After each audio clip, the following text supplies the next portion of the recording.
Kolmas itsenäisyystaistelu, 100-vuotiaan kansakunnan valinnan paikka. Kuuntele äänikirjaa. Maapalloistuminen ja kansallisvaltio. Asia maapalloistumisesta, tästä globalisaatiosta, ei ole uusi. Itse asiassa viimeiset 500 vuotta maailmassa on eletty löytöretkistä jo alkanutta markkinoiden laajentumisen ja sen prosessien väliin syntyneiden kansallisesti suljetumman kehityksen vaiheita.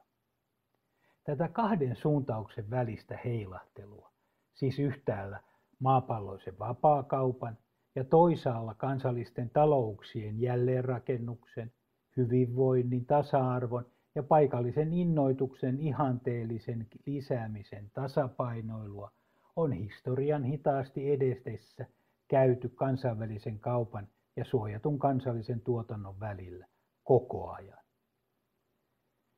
Toki kyseessä on ollut taistelu kansallisvaltion hallinnasta, siitä mitkä asiat määritellään sen tehtäviin kuuluviksi ja mitkä saataisiin liiketoiminnan piiriin. Nyt ajatus on laajentunut.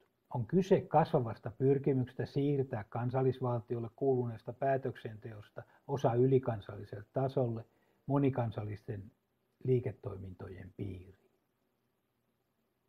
Ja sitten taas toisaalla digitaalinen lähitalousmalli taas verkottaa paikalliset toimijat, toisten vertaistalouden pienuuden ihanne säilyy, mutta rajat laajenevat. Historia osoittaa, että vapaakauppa johtaa keskitetympiin valtarakenteisiin, suuriin tuloeroihin ja omaisuuden keskittymiseen. Risto Isomäki sanoo, tässä suhteessa esimerkiksi 1990-luvun globalisaatio ja 30-vuotinen sota ovat olleet vaikutuksiltaan paljolti samanlaisia ja samansuuntaisia. Vähemmän tiiviin kansojen välisen kilpailun vaiheet puolestaan antavat enemmän tilaa erilaisille mahdollisuuksille. Tällaiset jaksot ruokkivat demokratiaa, vallan hajautumista, tuloerojen tasaamiseen tähtäävää politiikkaa ja vapautta. Hyvä esimerkki tällaista tilanteesta oli toisen maailmansodan jälkeinen uusliberalismin nousuun katkenut kultainen kausi, sanoi Isomäki. Kun tässä mittelössä on käyty uusliberaalien ideologisen pyrkimyksen, mutta taloudellisen tarkoituksen vastaista puolustustaistelua kansallisvaltion puolesta, on jokainen puolustaja leimattu taantumukselliseksi kansallismieliseksi sillä merkityksellä, jonka viime vuosisadan pahimmat ajat Euroopassa antavat. Donald Trumpin jälkeen arvelu ja leimaaminen saavat vielä voimaa lisää. Markkinatalouden legitimiteetin ylläpitäminen on onttoa, jos verorahoilla ei ole konkreettisia hyvinvointivaikutuksia. Historian pyörä kääntyy silloin taaksepäin aikaan, jolloin verot olivat pakkoottoja kuninkaan tai keisarin hovien loiston hyväksi. Kun minä puhun kansalaisuudessa ja kansakunnista, en laula halla-aholaista tai trumpilaista ovet kiinni laulua, vaan veisaan sukupolvien ketjussa viisauden virttä. Sen sävel on seistä omalla pohjalla, mutta luottaen vieraisiinkin. Mitä enemmän kollektiivinen, vaikkapa kansallinen identiteetti sulkee ulkomaailman pois, sitä enemmän inhimillinen kehitys rajoittuu vain niihin ihmisiin, jotka kuuluvat olemassa olevaan vanhaan hyvään yhteisöön. Tuloksena on lahjakkaiden hyväksikäyttö ja luovuuspotentiaalinen kuihtuminen, esimerkiksi maahanmuuton tarjoaman kyky- ja yrittäjyysresurssin karsiutuminen. Tasavallan presidentti Sauli Niinistö kysyi pakolaiskriisin alkaessa, autetaanko heitä täällä vai siellä. Näin tapahtui elokuussa 2015. Päinvastoin kun Perus-Suomessa ajatellaan, ihmiset pysyisivät mieluummin itsekin kotonaan, kuin tulisivat tänne ahdistettavaksi. Vastaus presidentin kysymykseen on siis siellä tietenkin. mutta silloin pitää hyväksyä uuden reilun pelin säännöt. Fair share, oikeudenmukainen tulonjako, maapalloisena ilmiönä. Ihmisinä joudumme kuitenkin toimimaan täälläkin. Pitää vain päättää, kumpi on fiksumpaa, näyttää tulijoille keskisormea vai peukkua. Miksi me siis tyrkytämme omaa elintapaamme järjestelmäämme, kun meille itsellemmekään ei kelpaa mikään tai kukaan muu? Näinhän me teemme vapauden ja läntisten arvojen puitteissa osana tätä läntistä yhteisöä. Katsotaanpa. Eurooppalaisista ei ole tullut eurooppalaisia unioninkaan jälkeen, vaan he pysyvät suomalaisina, ranskalaisina, ruotsalaisina, saksalaisina, britteinä ja puolalaisina. Ei ole unionin kansaa, vaan monien kansojen yhteistyötahto, kunkin omaperäisyyttä kunnioittaen. Kun muottimallin rakentajat ymmärtävät tämän filosofian, voidaan kansojen yhteistyötä syventää muustakin kuin talouden ja suuryritysten näkökulmasta. Me emme liioin voi enää istua katsomossa. Pakolaisvirta ei ehdy ilman rauhaa, jälleenrakennusta ja ennen kaikkea reilua talouspolitiikkaa kaikkialla maailmassa. Yhteenvetona voidaan todeta edelleen, että nyt ei riitä enää hiljainen suvaitsevaisuus, että hyväksytään toinen ihminen sellaisena kuin hän on, mutta eletään kaikesta sivussa omaa elämää, pitäen saavutetusta edusta kiinni kynsin hampain. Sen seurauksena vihapuhe vain kovenee, kun kukaan ei sano vastaan, ei anna toisenlaista esimerkkiä. Hiljaisuus, päivittely ja jalo oikeassa oleminen samanmielisessä naamakirjan heimossa, puolueessa, kansalaisjärjestössä ei muuta tilannetta, vaikka antaa hyvän mielen. Me emme voi suvaita, mutta eristäytyä. Emme voi elää eri elämää toisten todellisuudesta irrallaan, kuin se ei meitä koskisi. Me emme voi olla ulkopuolisia, kun persu tuskailee, työ toiselta loppuu, katsoa loputtomasti leipäjonojen pidentymistä, sulkea rajoja, antaa luonnonkatastrofien edetä. Emme edes hyväksyä ja suvaita maahanmuuttajia, ellemme ota heitä mukaan elämäämme kuin naapureita ja ystäviä. Segregaatio, erikseen eläminen, vuorovaikutuksen unohtaminen on puutostauti, joka kasvattaa vain vihan hedelmiä. Markkinavoimat, jotka hallitsevat eriarvolla maailmaa, eivät tästä kehityksestä piittaa. Pääasia on niille oman vaurauden välitön lisääntyminen. Kun on rahaa, on varaa rakentaa sähköaitoja ja muureja, eristäytyä Rivieran huviloihin.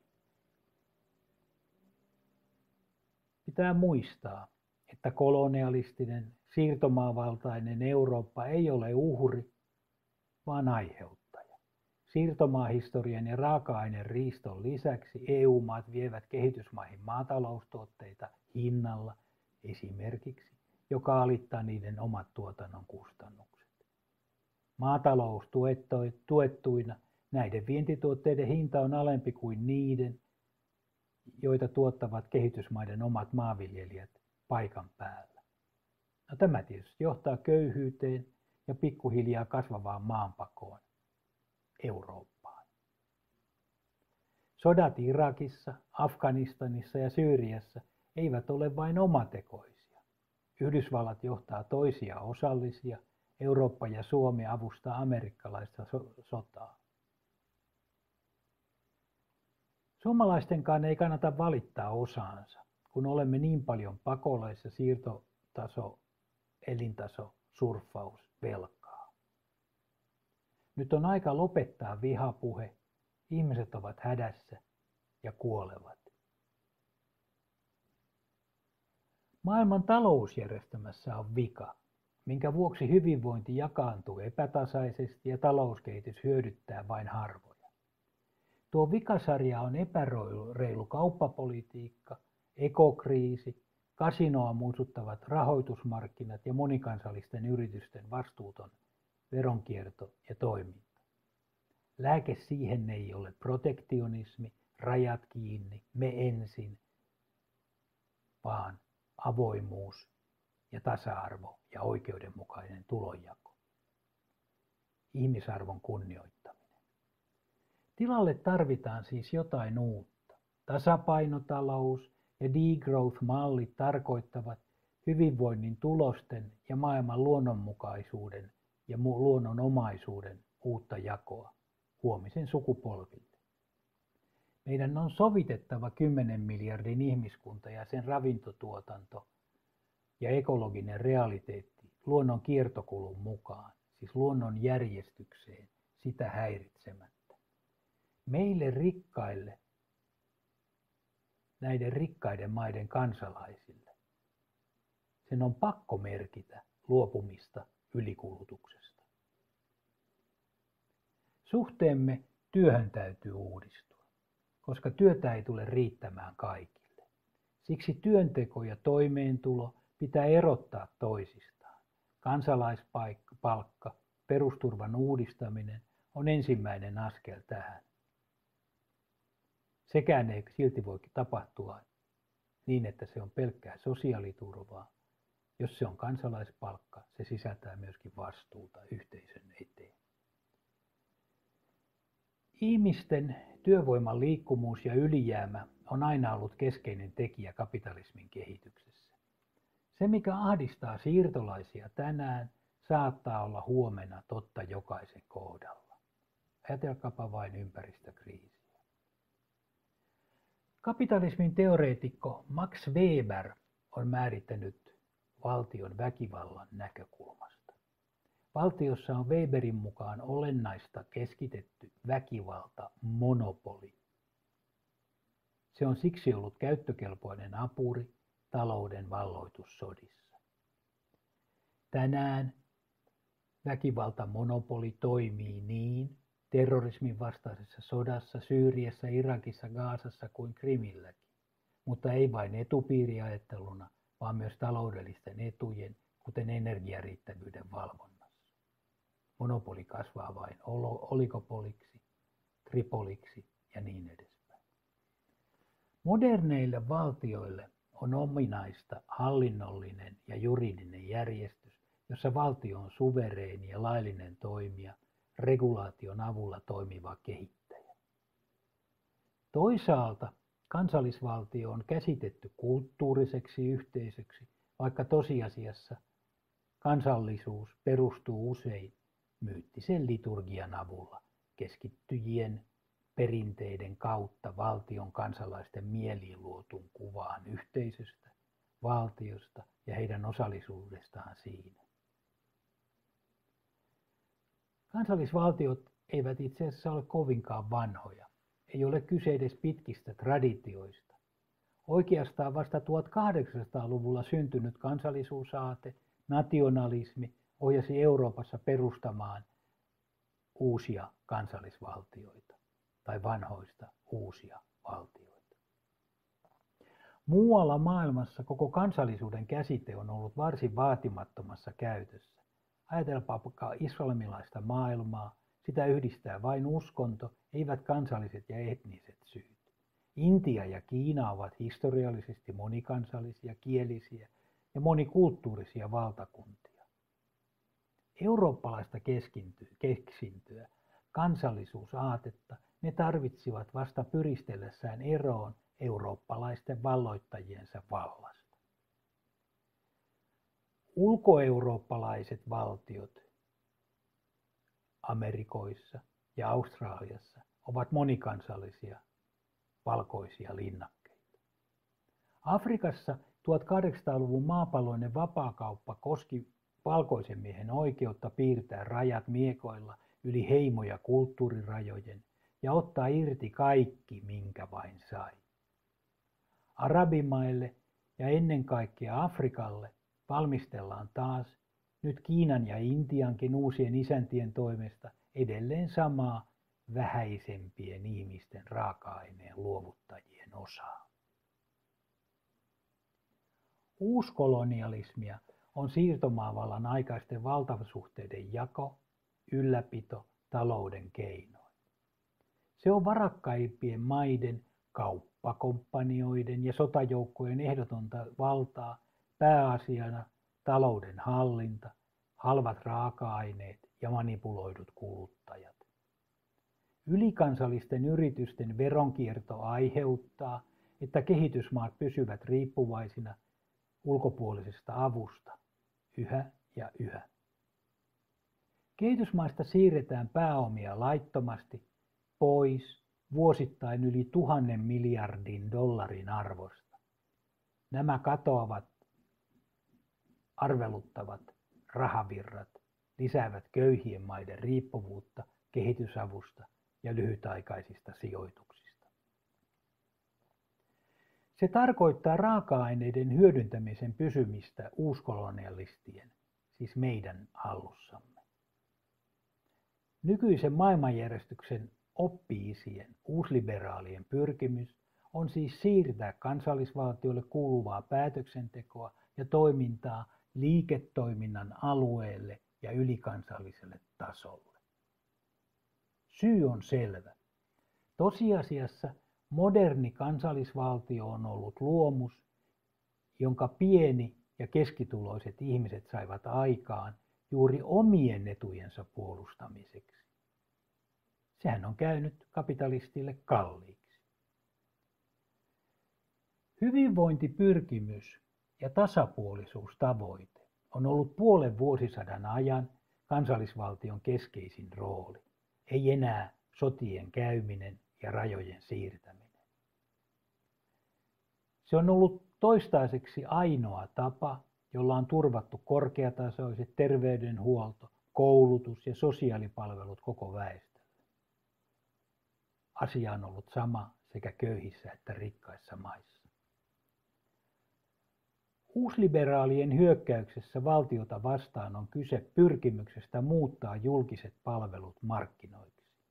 Sotessa, työpaikoilla, terveydenhuollossa, sosiaalitoimessa, koulut, liikenne, you just name it, nimetkää ne itse. Valtio ei enää ole väkivaltakoneisto sodan mitalla mitattuna, vaan vallankäyttö on paljon enemmän ihmismieleen vaikuttavampaa, kontrolloivampaa ja ankarampaa.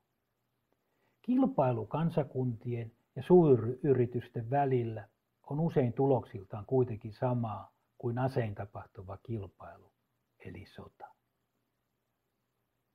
Globalisaation ahnetuho, sen armomaton logiikka alistaa ja tasapäistää kaiken kuin kansalaiset Rooman valtakunnan leivän ja sirkushuvien ajassa.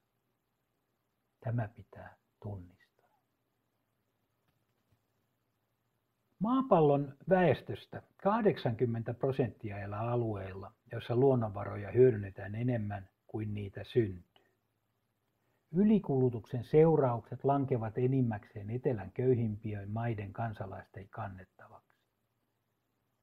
Koko maapallon väestö käyttää 1,5 maapallon edestä uusiutuvia luonnonvaroja. World Wildlife Fundin mukaan, WWF:n mukaan, suomalaiset kuluttavat kuitenkin 3 maapallon verran luonnonvaroja. Ylianno.